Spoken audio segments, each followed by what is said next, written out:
Hello everybody, this is my review of the Smiths Air Ministry PRS-29. The reason I decided to do a review of this watch today is because I must still be on the Timefactors mailing list, and I saw that this Sunday they're going to be having a store opening. If any of you guys have ever tried to buy a watch from Timefactors, you know that it can be a little frustrating. It's all about getting in their small 2 or 3 minute window that they have open per month to buy their watches. Things sell out pretty fast.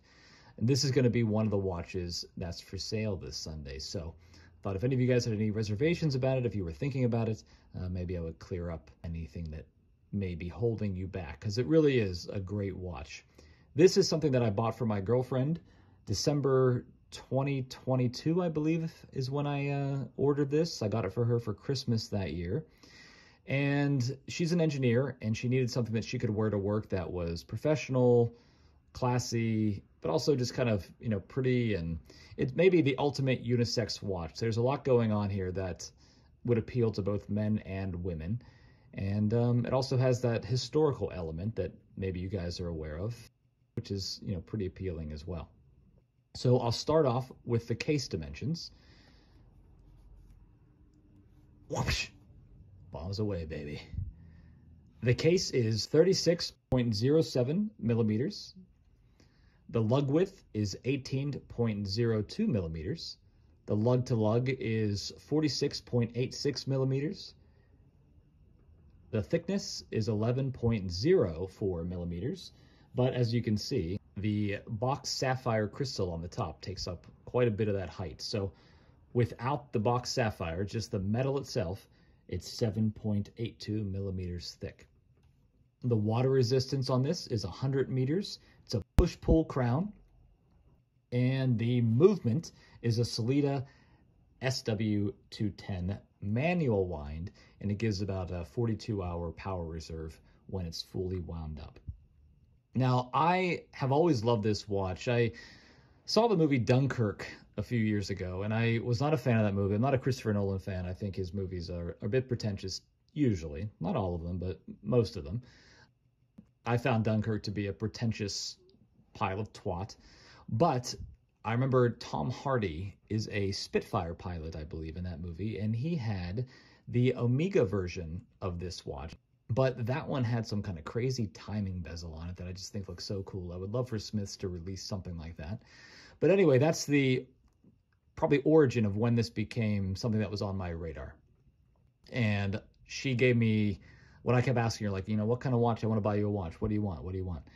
She gave me a list of things that she would need for a watch so that it wouldn't drive her crazy. And this ticked most of those boxes. I think it was like white background. She wants the actual numerals. Blah, blah, blah. I don't know.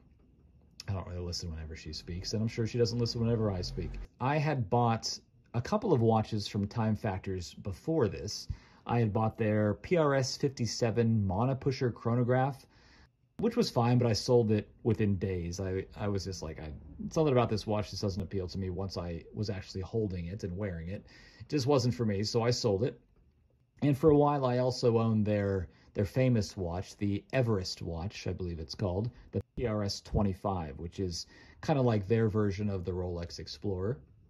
And some people say Smiths was actually the watch that Edmund Hillary carried to the top of Mount Everest. It wasn't a Rolex. There's a bunch of controversy about that.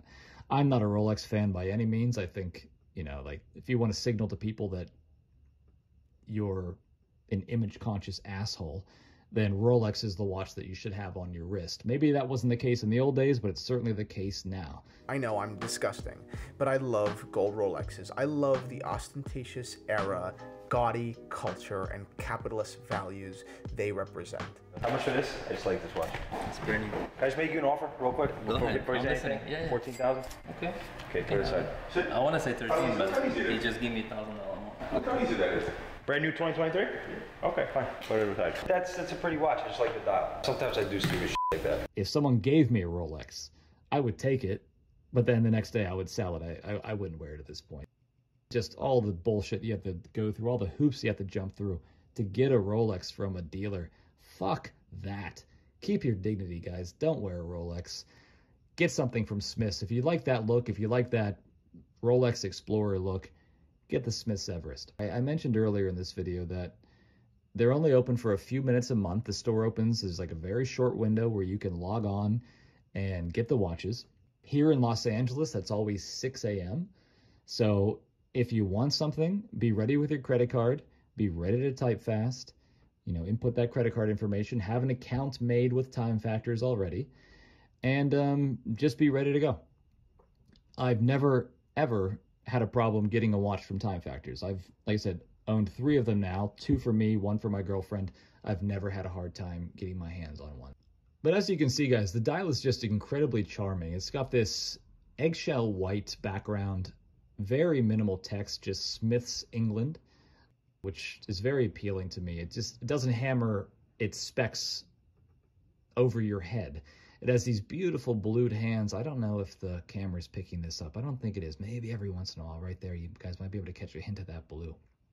The blue is just beautiful. I've never seen such big blued hands on a watch. My girlfriend has a lot of really old watches that she's gotten from eBay, like stuff from 80 years ago, 90 years ago. A lot of those had blue hands, but they're women's watches and they're very, very tiny. So you can't quite appreciate the hands in the same way that you can on this one. These hands are big. They're obvious, they're blue, and they're just gorgeous. So there you go. This watch is so legible. At a glance, it's just no questions asked. It's 940, almost 941. Boom. It is probably the most legible watch I've ever seen. Those blued hands just really stick out from that white background. It's just makes time telling simple. The most legible watch that I had seen before this is a watch I wear a lot. It's this one from Seiko here. I believe it's the SNK 381, but don't quote me on that if you guys want to check it out. Another one that's just super easy at a glance to tell the time, but I don't think it really can compare to this one. I mean, just you guys can see for yourselves. Here, I'll do a little experiment. What time is it? Exactly. This one, right away you knew. What else do I like about this watch? I like that it is brushed. No shiny surfaces on this watch, nothing flashy. Feels very much like a tool that would have been given to a pilot, way back in the day. I like that it has a solid case back. As you guys know, I do not like transparent case backs. Looking at you, Seiko. There's no reason that this should have a transparent case back, Seiko. What the fuck? It adds thickness to the watch. There's nothing interesting to see in there. It looks tacky. Trash. This, on the other hand, all class, baby. Something else that I really like about this watch is the fact that it has drilled lugs.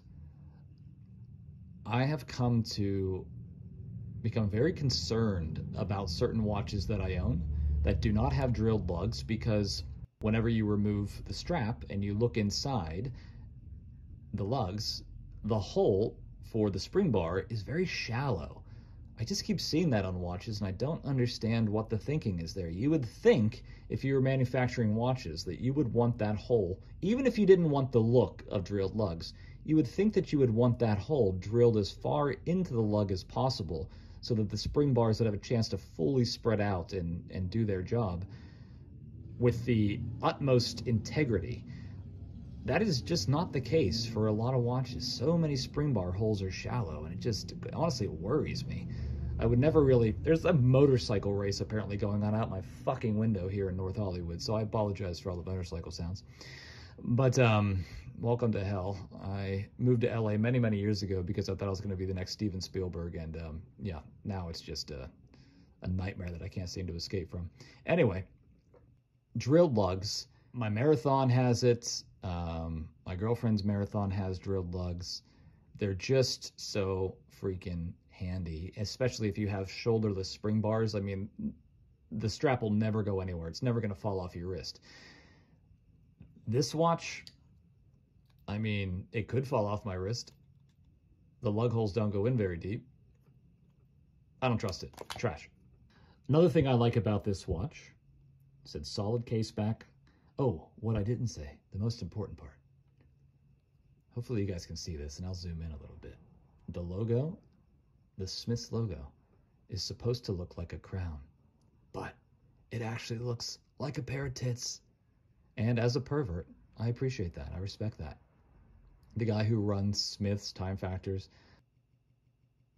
clearly is a man of class, knows what he's doing. beautiful. What don't I like about this watch? Well, I've said in many videos before that I don't think you should buy based on size. I don't think, you know, a lot of guys are like, oh, I think it's going to be too big for my wrist. I just can't pull it off. Blah, blah, blah, blah, blah. It's just so sad and self-defeating. And who cares, guys? If you like the watch, buy the watch. Don't worry about the size. No one's going to be paying attention to it anyway. This is one case where I do think the size is a little bit annoying. My girlfriend's never said anything negative about it. I don't think she's noticed, or maybe, you know, her wrist is obviously going to be shaped different than mine, so it may not affect her in the same way. But I have very thin, bony wrists, and the lug to lug on this is 46.86 millimeters. But as you can see, it's very flat across the way, and it just sits, I don't think it looks bad, but it just doesn't feel good. It doesn't allow the strap to kind of taper down around my wrist. And I don't know. I'm aware of wearing it, if that makes any sense. I don't know if you guys ever had a watch like that where you're just constantly aware of its presence on your wrist and not in a good way. Most watches I have, you know, you put them on your wrist, you forget they're there. This one is not that way. And so, you know, no bonus points there for me. Another thing that I don't like the numerals. I'm a fan of numerals. Them being numerals is not the problem.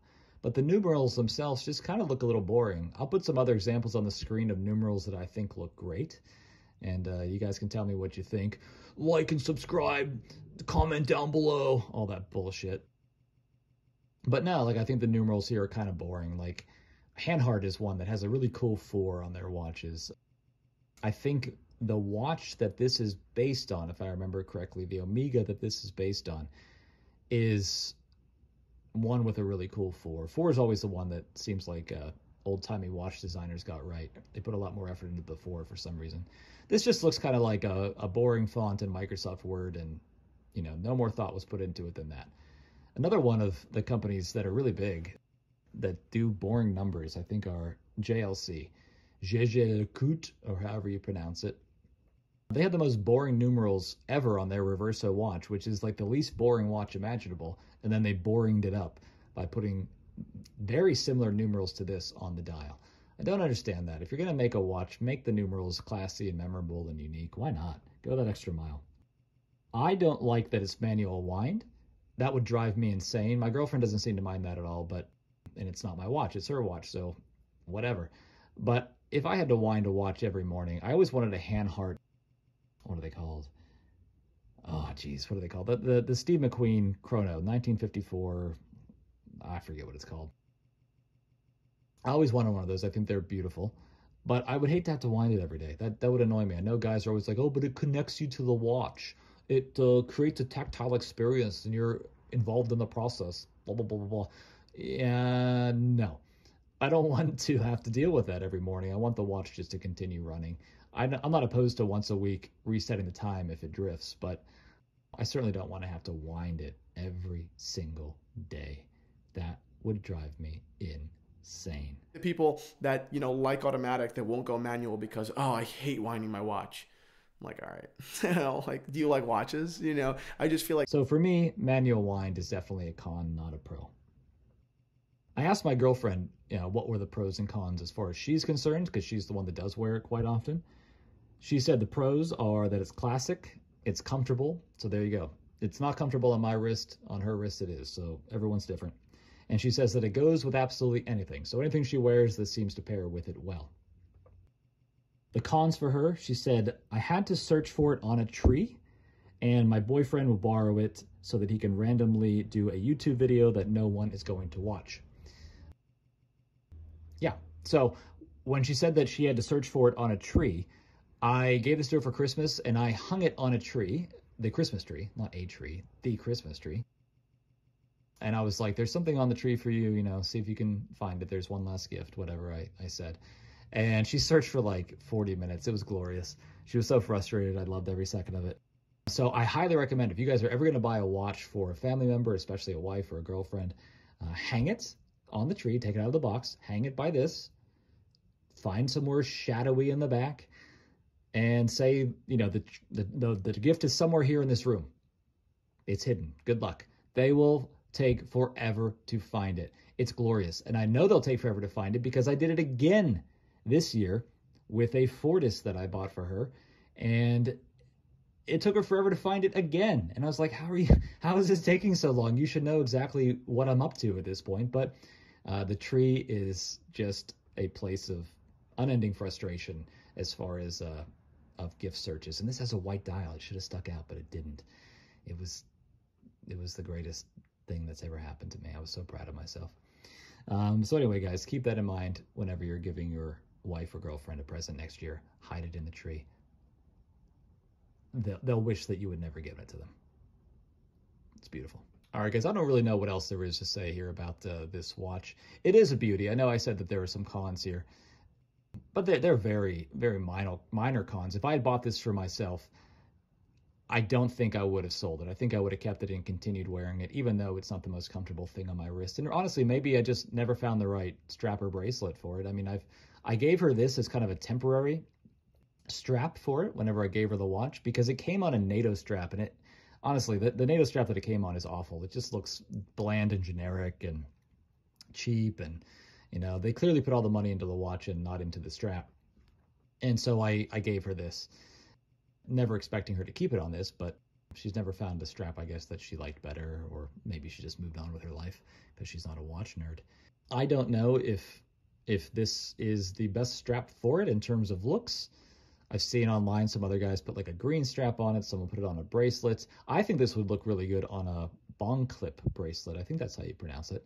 I think that would look pretty awesome. But yeah, I just think it's a really great watch. And the great thing about Timefactors is, you know, I've been buying watches now, I think for 4 or 5 years from them. Whenever it is, I bought the Everest originally, and their prices just never seem to really go up. The guy who runs it, I know his name is Eddie. I don't know what his last name is. He's a British guy.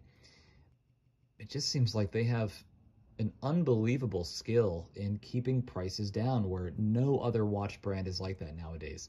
Zinn has completely priced me out. I always wanted a Zinn, but fuck that. Their prices are nuts.